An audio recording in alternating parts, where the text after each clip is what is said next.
ക്രിസ്തുവിലുള്ള പ്രിയപ്പെട്ട സഹോദരി സഹോദരന്മാരെ, ഇന്നത്തെ ദൈവവചനം വിശുദ്ധ മാർക്കോസ് എഴുതിയ സുവിശേഷം 4-ാം അധ്യായം 1 മുതൽ 20 വരെയുള്ള വാക്യങ്ങൾ. വിതക്കാരൻ്റെ ഉപമ. കടൽ തീരത്ത് വെച്ച് യേശു വീണ്ടും പഠിപ്പിക്കുവാൻ തുടങ്ങി. വളരെ വലിയ ജനാവലി അവന് ചുറ്റും കൂടി. അതിനാൽ കടലിൽ കിടന്ന ഒരു വഞ്ചിയിൽ അവൻ കയറി ഇരുന്നു. ജനങ്ങളെല്ലാം കരയിൽ കടലിനഭിമുഖമായി നിന്നു. അവൻ ഉപമകൾ വഴി പല കാര്യങ്ങൾ അവരെ പഠിപ്പിച്ചു. അവരെ ഉദ്ദേശിച്ചുകൊണ്ട് അവൻ പറഞ്ഞു, കേൾക്കുവിൻ. ഒരു വിതക്കാരൻ വിതയ്ക്കാൻ പുറപ്പെട്ടു. വിതച്ചപ്പോൾ വിത്തുകളിൽ ചിലത് വഴിയരികിൽ വീണു. പക്ഷികൾ വന്ന് അവ തിന്നുകളഞ്ഞു. മറ്റു ചിലത് മണ്ണ് അധികമില്ലാത്ത പാറപ്പുറത്ത് വീണു. മണ്ണിന് ആഴമില്ലാതിരുന്നതിനാൽ അത് പെട്ടെന്ന് മുളച്ചു പൊങ്ങി. സൂര്യനുദിച്ചപ്പോൾ അത് വെയിലേറ്റ് വാടുകയും വേരില്ലാതിരുന്നതിനാൽ കരിഞ്ഞു പോവുകയും ചെയ്തു. വേറെ ചിലത് മുൾച്ചെടികൾക്കിടയിൽ വീണു.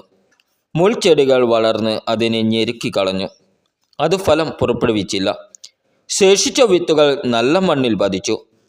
അവ തഴച്ചു വളർന്ന് 30 മേനിയും 60 മേനിയും 100 മേനിയും ഫലം വിളയിച്ചു. അവൻ പറഞ്ഞു, കേൾക്കാൻ ചെവിയുള്ളവൻ കേൾക്കട്ടെ. ഉപമകളുടെ ഉദ്ദേശം.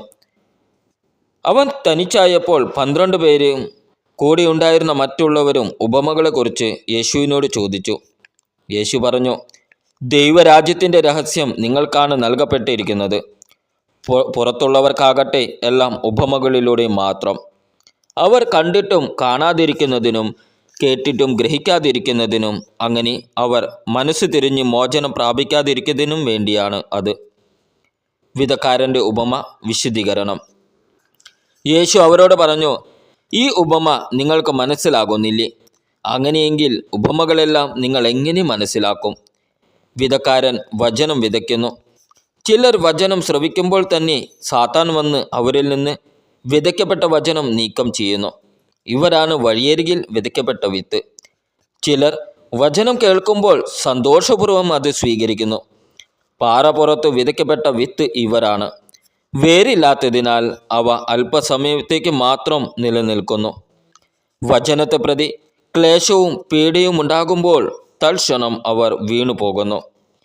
മുൾച്ചെടികൾക്കിടയിൽ വിതയ്ക്കപ്പെട്ടത് മറ്റു ചിലരാണ്. അവർ വചനം ശ്രവിക്കുന്നു, എന്നാൽ ലൗകിക വ്യഗ്രതയും ധനത്തിൻ്റെ ആകർഷണവും മറ്റു വസ്തുക്കൾക്ക് വേണ്ടിയുള്ള ആഗ്രഹവും അവരിൽ കടന്നുകൂടി വചനത്തെ ഞെരുക്കുകയും അത് ഫലശൂന്യമാവുകയും ചെയ്യുന്നു.